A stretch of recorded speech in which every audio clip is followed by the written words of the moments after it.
সকল জটের মহাজট মনের জট। মনের জট খুলে গেলেই স্বতঃস্ফূর্তভাবে আত্মজাগরণ ঘটবে। পরিশ্রম দেহের শক্তি বাড়ায়, আর সমস্যা বেশি হলে বাড়ে মনের শক্তি, বিকশিত হয় মেধা ও সৃজনশীলতা। মনোযোগী হন। আপনি যার প্রতি মনোযোগী হবেন সেই আপনার প্রতি আকৃষ্ট হবে। যে বিষয়ে মনোযোগী হবেন তা আপনার আয়ত্তে এসে যাবে। সমর্পণ এবং সংঘ একটি আরেকটির পরিপূরক। সমর্পণ ছাড়া সংঘ হয় না, আর সংঘ ছাড়া সমর্পণ স্থায়ী হয় না। কষ্ট দূর হয়ে গেলে আনন্দে গা ভাসিয়ে দেবেন না। যে প্রক্রিয়ায় কষ্ট দূর হয়েছে তাকে অবলম্বন হিসেবে ধরে রাখুন, তাহলেই ভবিষ্যৎ কষ্টকে মোকাবেলা করতে পারবেন। একজন প্রেমিকের কাছে প্রেম হচ্ছে জীবনের আনন্দ, আর একজন প্রেমিকার কাছে প্রেমটাই হয়ে যায় তার পুরো জীবন।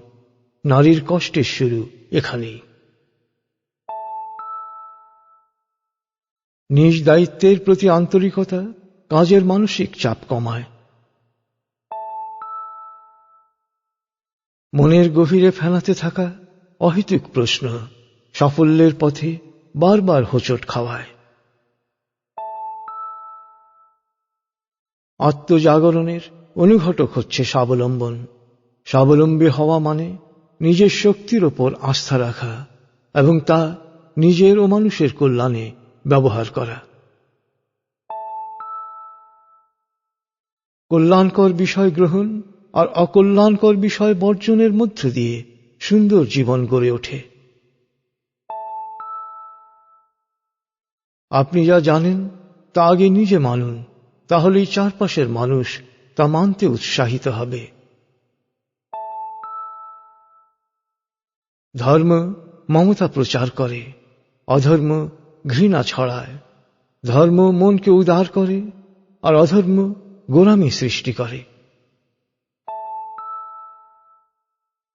অর্থ, খ্যাতি বা শক্তির অনুপস্থিতি অভাব নয়।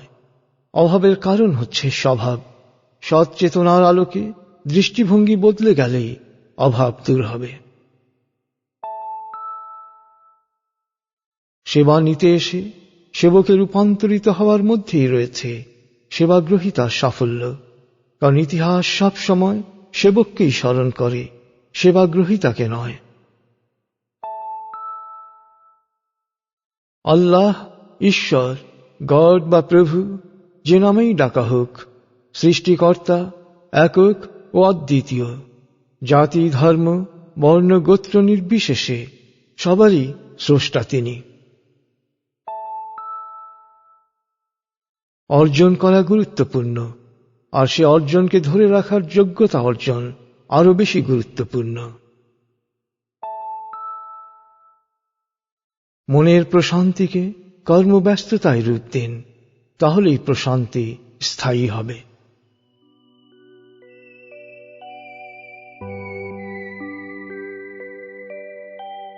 প্রিয় সুহৃদ, জীবনের কিছু সত্য আপনি শুনলেন। যত মানবেন তত আপনার জীবন সুন্দর হতে থাকবে। স্রষ্টা আপনার সহায় হন। খুদা হাফেজ।